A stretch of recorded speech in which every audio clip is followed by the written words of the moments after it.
les dangers de la route.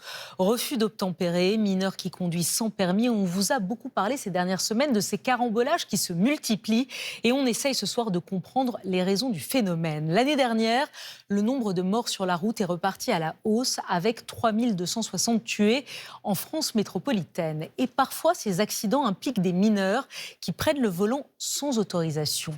Quels sont les profils de ces jeunes qui mettent en danger leur vie et celle des autres? C'est une enquête d'Agnès Géraud-Carlier et Fabienne Blévis. Sans permis et souvent mineurs, ils se vantent sur les réseaux sociaux d'être au volant d'une voiture. Conduire sans permis, ma passion. Avoir conduit sans permis et pris des risques de dingue. Des risques qui ne sont pas sans conséquences.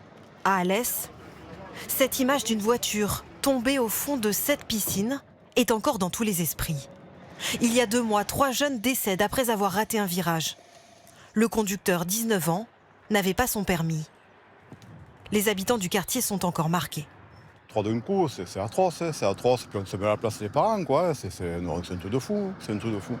Dans les villes, on voit souvent la gendarmerie qui arrête ces jeunes qui n'ont pas conscience du problème. Pourquoi ces jeunes sans permis se retrouvent-ils au volant d'une voiture à prendre des risques? Cette question, Nathalie Chabot se la pose tous les jours. Le 17 février 2020, son fils décède dans un accident de voiture. Il était passager. Le conducteur, 17 ans, n'avait pas le permis. La voiture était à l'envers au fond quand on est arrivé. Sur le toit. Et Tanguy était dans la boue. Le conducteur s'extrait de la voiture, mais il n'appelle pas les secours immédiatement. Un geste qui l'aurait peut-être sauvé, selon elle. Il est descendu juste un peu plus bas, à quelques kilomètres, pour rentrer chez lui, alors qu'on voit les maisons juste là. Il aurait pu aller frapper une maison, ils avaient perdu les téléphones, il aurait pu frapper une maison, demander à appeler de secours. Et non, même pas ça, quoi. Selon le rapport de police, la vitesse était excessive. 145 km/h au lieu de 90. Pire, juste avant le drame, le conducteur a son téléphone en main pour faire une vidéo sur les réseaux sociaux. Aujourd'hui, la douleur est toujours aussi vive pour cette famille. Vraiment qu'il reste les photos, parce qu'on a... À part notre peine, on n'a pas grand-chose d'autre. on n'a plus Tanguy, quoi. Quelque temps après l'accident, le jeune chauffard va même passer son permis et l'obtenir. Son procès n'a lieu que 3 ans plus tard. Il est condamné à 2 ans de prison avec sursis et 6 mois de retrait de permis. Moi, pour moi, il fallait qu'il prenne un peu de prison, pour qu'il comprenne ce qu'il a fait, quoi. Le retrait de permis de 6 mois, c'est quoi? Donc aujourd'hui, on peut tuer n'importe qui, au final, on ne fait rien. Donc, ma vie, elle est brisée. Ma vie, elle est brisée. C'est la pire des choses de perdre un enfant. En France, plus d'un jeune conducteur sur 10 impliqué dans un accident mortel n'a pas son permis. Depuis aujourd'hui, la vitesse maximale autorisée sur les routes départementales de l'Eure est passée de 80 à 90 km/h. Et plus largement, ce sont plus de 50 départements qui ont fait ce choix d'augmenter la vitesse sur leurs routes. Comment cette mesure est accueillie par les automobilistes? Voyez le reportage de Marianne Buisson et Florian Lemoyle. Sur les départementales de l'Eure, finit la limitation de vitesse à 80 km/h. Désormais, on pourra rouler à 90. 1000 panneaux à changer et pour les automobilistes, plutôt une bonne nouvelle. Je trouve que c'est très bien. Ouais, je suis infirmière libérale et 10 km/h, c'est déjà pas mal. Enfin, on sent la différence. Bon, à 80, il y en a qui se traînent. Ça... Et 90, on était habitués avant, donc c'est pas mal que ça revienne. 80 km, c'était très bien, en fait. Ah bon? Mais oui. Ben, pourquoi se presser toujours? 4000 km de routes secondaires sont concernés par ce changement, mais pas les tronçons dangereux. Instaurée en 2018, la limitation à 80 km/h n'aurait pas fait baisser le nombre de morts sur les routes du département de façon significative.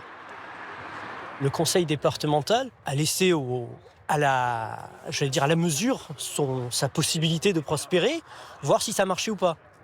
Et c'est bien au bout de 5 à 6 ans que le président du département a constaté que finalement ça n'avait pas produit d'effet. L'Eure n'est pas le seul département à rétropédaler sur la limitation de vitesse. Ce sera le cas dans le Gers à partir de la semaine prochaine.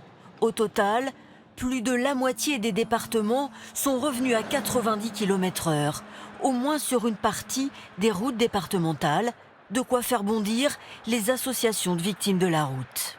Il y a clairement une forme d'irresponsabilité des exécutifs départementaux qui repassent leur réseau à 90 pour une simple raison, c'est qu'aujourd'hui on a le recul, on a les études qui ont démontré que le passage à 80 avait permis de sauver des vies. La vitesse est la première cause des accidents mortels en France.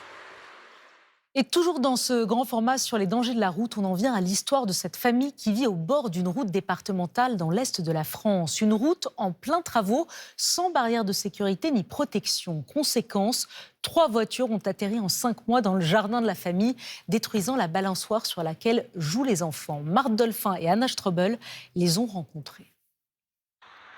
Une double voie à proximité d'une maison sans glissière de protection. Il y a une semaine, cette mère de famille a vécu l'angoisse.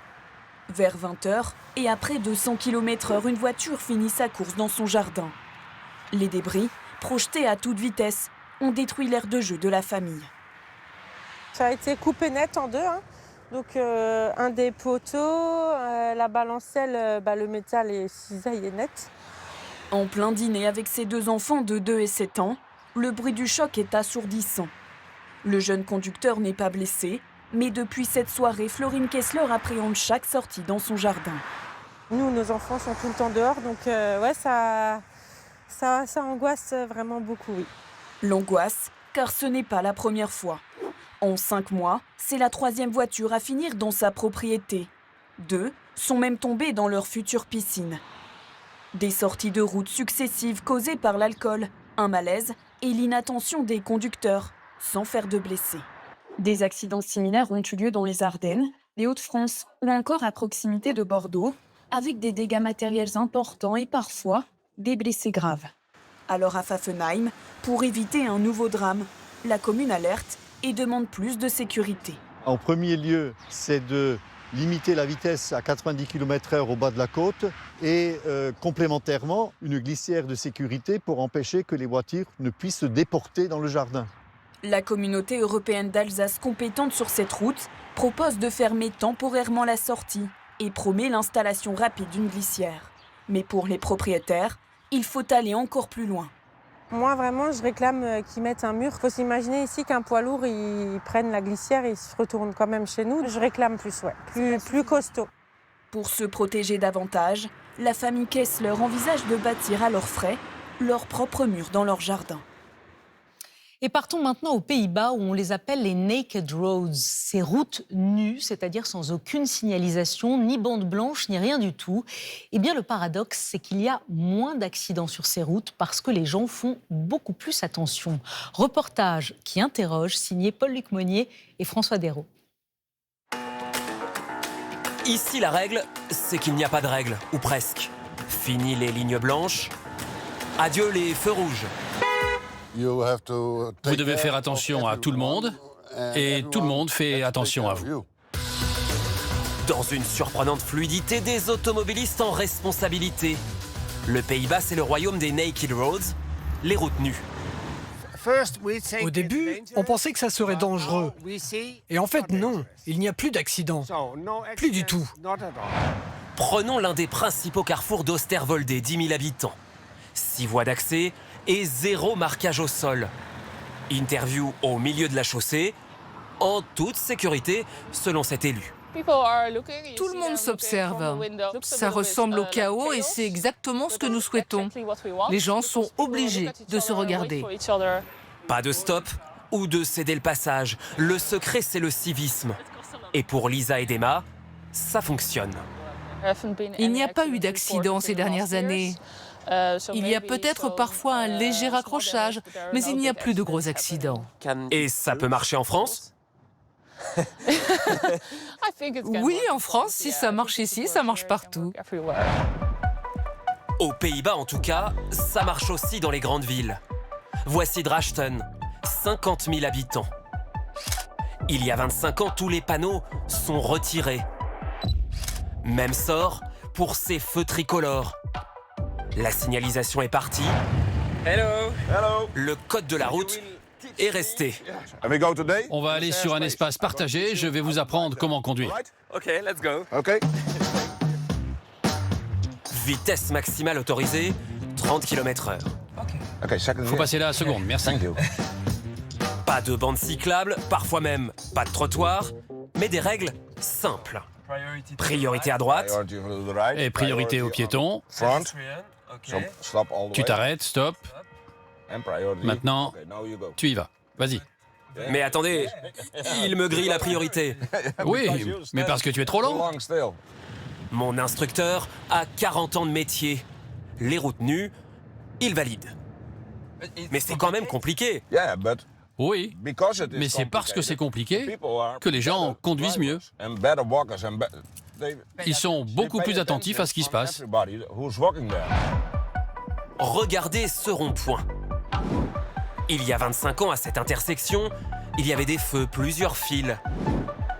Aujourd'hui, moins de bitume. Le marquage est plus épuré.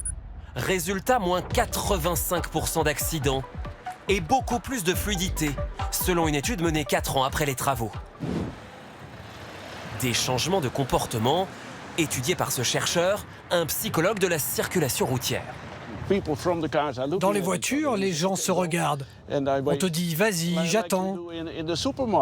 C'est un peu comme au supermarché, avec les chariots, c'est la même chose. Amicalement. Aux Pays-Bas, 150 à 200 communes ont dénudé leurs routes pour créer ces espaces de circulation partagée. Quand des chauffards viennent parler à des victimes, face à face poignant que nous avons été autorisés à filmer. C'est un stage de sensibilisation obligatoire pour ces délinquants de la route. Ce jour-là, dans l'Oise, 5 chauffards étaient réunis avec 2 victimes, une femme et un homme dont la vie a été brisée. Reportage Caroline Sins, Julien Delage. Un face-à-face pour faire changer les consciences. Dans cette salle, des chauffards multirécidivistes, des hommes entre 21 et 48 ans, condamnés par la justice à rencontrer des victimes d'accidents de la route. Je m'ai obligé de faire ce stage. J'ai perdu mon permis, conduire en état d'alcoolémie. J'ai pas de permis, j'ai plus.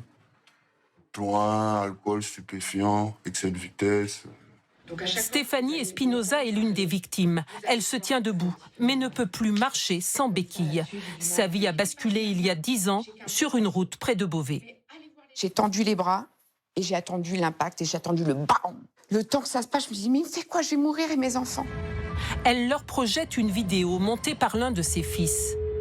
On y voit les photos de son accident et on entend l'enregistrement de son appel au secours. Allô ? Allô, Laure, j'ai eu un accident. Oui. Sérieux ? Oui, sérieux, j'ai fait un face-à-face. J'ai très mal dans le dos, je suis allongée, je peux plus bouger. L'accident a eu lieu dans un virage. Sa voiture a été percutée par un chauffard en excès de vitesse qui avait fumé du cannabis. La colonne vertébrale de Stéphanie Espinoza est touchée. Elle ne remarchera plus jamais comme avant. Je suis partie chez moi. J'étais normale. Je reviens chez moi. J'étais une personne handicapée. Elle a perdu son travail et est toujours en procédure pour être indemnisée. Elle a dû quitter sa maison. Elle ne pouvait plus rembourser son emprunt.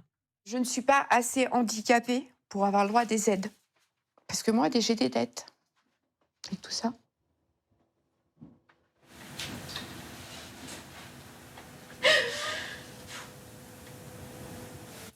Madame. Mon accident, je veux qu'il soit utile. Je veux vraiment que vous preniez conscience que votre vie, elle est importante. Quand vous allez monter dans votre voiture, vous devez prendre conscience que c'est votre vie qui est importante. Ce jour-là, elle n'est pas la seule à témoigner. Christophe Lecomte est pompier. Il a un bras désormais inerte. Il y a 19 ans, sa moto est percutée par une camionnette qui n'a pas respecté un stop. Je l'ai emplafonné à 67 km/h. Je suis tombé dans le coma, je suis arrivé à l'hôpital, entre la vie et la mort. Pour marquer les esprits, il leur montre les photos et les radios de ses nombreuses opérations. Entre mon bras droit et mon bras gauche, j'ai subi 14 opérations.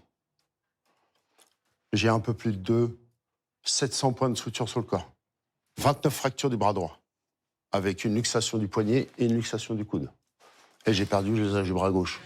Ses 2 enfants et sa femme ont dû faire face, eux aussi. La personne à qui je tire mon chapeau, c'est à ma femme. Donc le soutien est vraiment important. Ah mais super, important. Les chauffards réagissent peu, mais semblent touchés par ces témoignages. C'est bien, ça me met du plomb dans la tête, déjà. Et puis on refait un peu de conneries. Ça fait mal. Ça fait de la peine pour leur famille, pour eux. C'est bien ces stages? Oui, ça a de l'impact. Le fait qu'il raconte une histoire, ouais, c'est très très utile. Mais le fait de voir les images derrière, ça choque encore plus et ça fait bien réfléchir. Ça peut changer votre façon de conduire ou de... Oui, bien sûr. Tout l'enjeu pour les intervenants, que ces bonnes intentions se concrétisent le jour où ils reprendront le volant. Moi, j'attends d'eux qui se disent la voiture, c'est une arme. Ils sont beaucoup dans l'empathie. Alors après, est-ce que ça va faire quelque chose? Je ne sais pas, mais je le souhaite. Chaque année dans l'Oise, 6 stages comme celui-ci sont organisés, mais il n'existe aucune statistique pour en connaître précisément les résultats.